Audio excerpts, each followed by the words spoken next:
Ophthalmic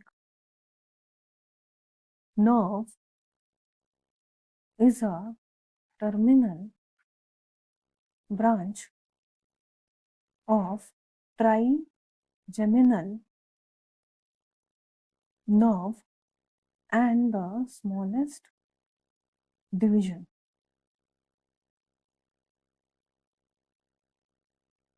It runs forward in the lateral wall of cavernous